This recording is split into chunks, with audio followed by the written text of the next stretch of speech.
Poland has some of the most extreme winters in Europe, and today I'm going to be taking a brutal journey aboard the country's oldest long-distance train. Travelling from the capital's newly opened West station, I'll board a classic compartment carriage dating back to the communist era on this freezing cold journey to the south, while these retro carriages struggle through these crazy conditions. This is going to be an epic journey, so join me as we head to Kraków. Hello and welcome to Warszawa Zachodnia station, the brand new station here in the Polish capital of Warsaw. Today I'm going to be travelling on board a TLK train down to Kraków, which is one of the older intercity trains here in Poland. I've booked a first class compartment and I'm really looking forward to this very wintry journey. Let's go! Good morning from Warszawa Zachodnia, or Warsaw West station. This modern looking station just finished a total rebuild a few months prior, and I have to say it looks incredible. It's linked to various nearby districts of the city by bus, with a tram connection under construction, though like all major stations in Warsaw, there's no direct link to the metro. As you can probably guess, it's pretty cold out here, so let's head inside the station building for a look around. The entrance hall features a selection of seating, while the majority of the station's space awaits downstairs. However, don't miss the information posters here, showing what a transformation the station has had in just 4 years. This station is certainly built to impress, with its scale almost reminding me of Chinese high-speed railway stations. However, one area where this station is lacking is in terms of shops and cafes. Almost none of the retail spaces here were actually open yet, though the station does at least feature a small ticket office. Heading upstairs to the platforms, we're once again met with a visually impressive design, most notably a grand roof spanning across all platforms, a feature previously missing from the old 1930s design. The station sees service from 7 different train companies, making it quite a colourful location. City commuter trains are operated by SKM, which also link the city centre with the airport. Meanwhile, WKD operates its somewhat unusual tram train network. Let me know in the comments if you want to see a video on this thing. Faster regional trains are operated by Koleje Mazowieckie, Łódzka Kolej Aglomeracyjna and Poregio. Some of these are even loco-hauled, with double-decker carriages for high capacity. Long-distance trains are operated by PKP Intercity, a state-owned company that reaches all corners of Poland. Many of these services continue abroad, with daily trains to 7 countries. Leave a comment if you know which. The company's flagship product, the Express Intercity Premium, runs at high speed to the largest cities, in fierce competition with the private operator RegioJet.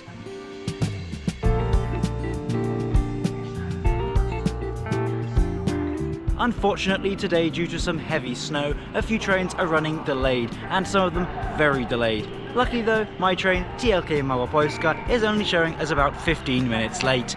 Though perhaps I spoke too soon, as my train eventually pulls in nearly 40 minutes late. Hauling the rake of retro carriages today is an EU 160 electric locomotive, at the time of filming under a month old, and the last of its class to ever be built. These modern locomotives are nicknamed Peter, and I'm sure you can guess why. I'm travelling in coach 9 today, a first-class compartment car situated at the front of the train. And it looks like I've got the place to myself today. My seat is number 75, a forward-facing window seat.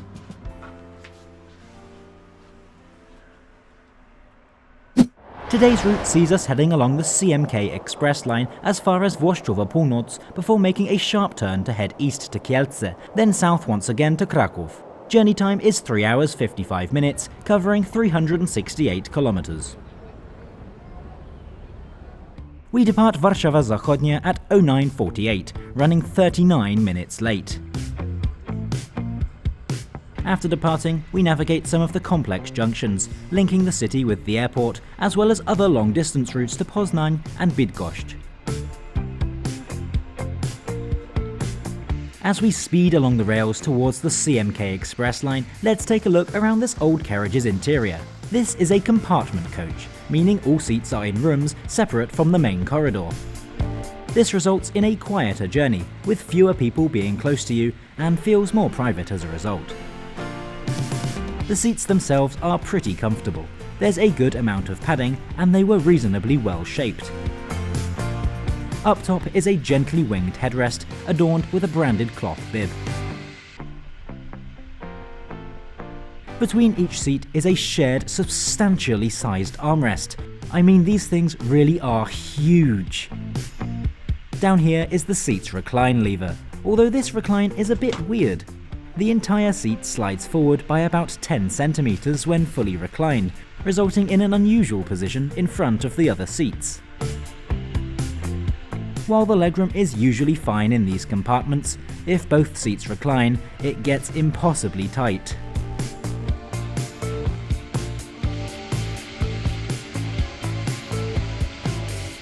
Above the seats, you'll find a 2-tier luggage rack, smaller items below with plenty more space above for larger bags and suitcases. Coat hooks are found on the bottom of this. Individual reading lights are also situated above each seat, with a cosy warm glow emanating from within. Meanwhile, the compartment's main light can be dimmed or switched off entirely. And by the way, this train has no Wi-Fi, with bad mobile signal along the route. Furthermore, there are no power sockets in this carriage. And believe me, facilities in some of the other carriages are even more basic. We'll look at those carriages a little later on. We're making some good progress outside, despite the freezing weather. After the town of Jaktorów, the train takes a flyover and joins the Centralna Magistrala Kolejowa, or CMK line. This route has an interesting history, opening in 1977 as a dedicated freight corridor, carrying coal to the north for export. Despite this, passive plans were made to allow for 250 km/h running, technically making this Europe's first high-speed railway line. However, even today, the line has a maximum speed of 160 km/h, with the original plan for 250 km/h running now due in December 2027.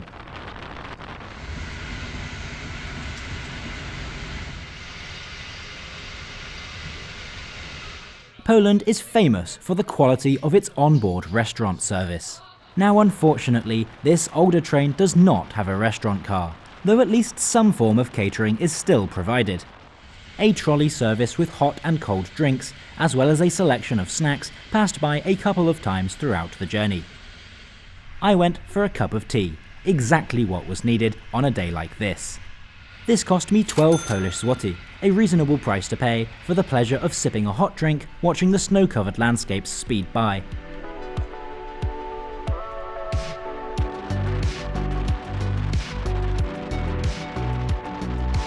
The temperature today was well below -10 degrees, and I was certainly grateful to be sitting in a warm compartment, though not all parts of the train were handling the cold as well, which we'll get to later. We are now passing Idzikowice, home to one of the largest carriage maintenance facilities in Poland, strategically located right in the centre of the country. And barely a few minutes later, we speed through Opoczno Południe, one of the 2 stations on the CMK route. Despite the age of the carriages used on this train, some of them reaching 50 years old, we still spent a lot of time at around 160 km/h, which is pretty impressive in my opinion.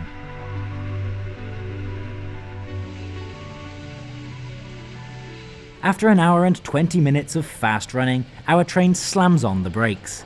Just listen to that distinctive sound of the tread brake system used on these older carriages.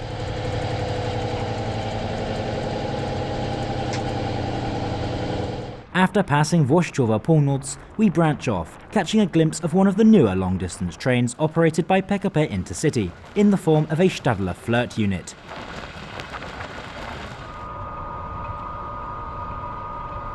So we've just come to a stop here in Włoszczowa station after leaving the Centralna Magistrala Kolejowa high-speed railway. It turns out that this train is actually on a hefty diversion, and we're currently travelling along the Częstochowa to Kielce route before continuing south to Kraków. After a short wait, we're back on the move, continuing the journey through the Świętokrzyskie voivodeship. These carriages have a toilet at each end. Thanks to the extreme cold, snow was seeping into the carriage, collecting on the floor and making it pretty slippery here.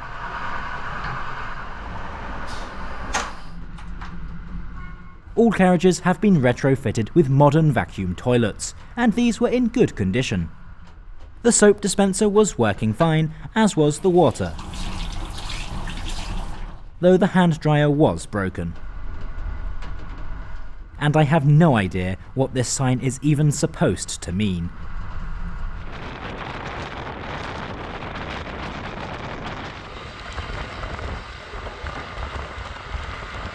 After over 2 hours, we're in the city of Kielce, the capital of the Świętokrzyskie Voivodeship. Kielce Główny is our first stop, and marks the end of our lengthy diversion. We're now back on the Warszawa-Kraków secondary route, which this train normally takes. This is one of a dwindling number of stations on the Polish railway network to still feature the classic split-flap departure boards. As we continue south, we'll be making a few more stops in smaller towns, as well as running alongside one of Poland's most interesting railway lines. The journey progresses, and the weather conditions only harshen. The track below us is barely even visible at this point, so let's take a look at the rest of the train. Directly behind us is another first-class carriage. This one actually has air conditioning, which is unusual on TOK services, which are usually characterized by basic facilities.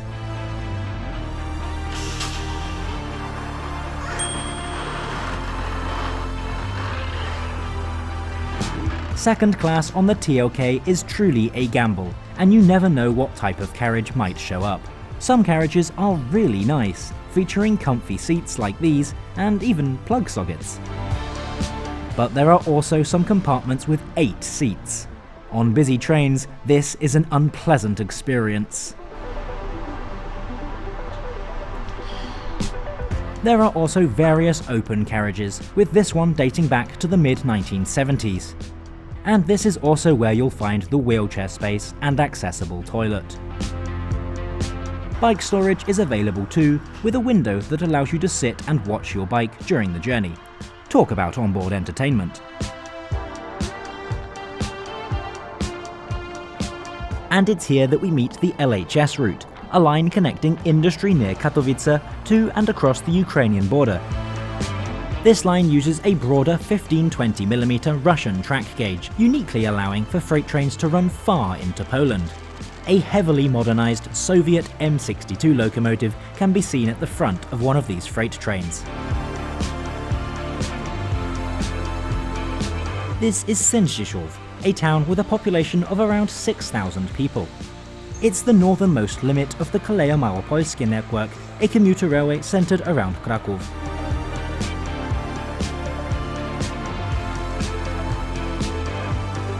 From Sędziszów, the railway begins to get pretty congested due to construction works on the line, a fact very visible in places like Kozłów, which is undergoing a major rebuild to modern European standards. After here, we enter a tunnel. Tunnels are pretty rare on the Polish railway network, with only around 20, of which many are on remote branch lines. In recognition of this relative rarity, the closest station to this tunnel is also called Tunnel. And this congestion only gets worse as we head further south, with a few stops being made to allow for oncoming commuter trains. So let's talk about how much this journey cost. I bought my refundable one-way ticket under a week before travel, at a cost of 92 Polish zloty. And I think that's a great price for a first-class ride between two major cities. It's worth noting that this is considerably cheaper than even a second-class ticket on the high-speed Express Intercity Premium service, the most luxurious option that I'll be making a video on in the future. We finally arrive into Kraków Główny at 13:37, with a delay of 33 minutes, having made up some of the time along the way.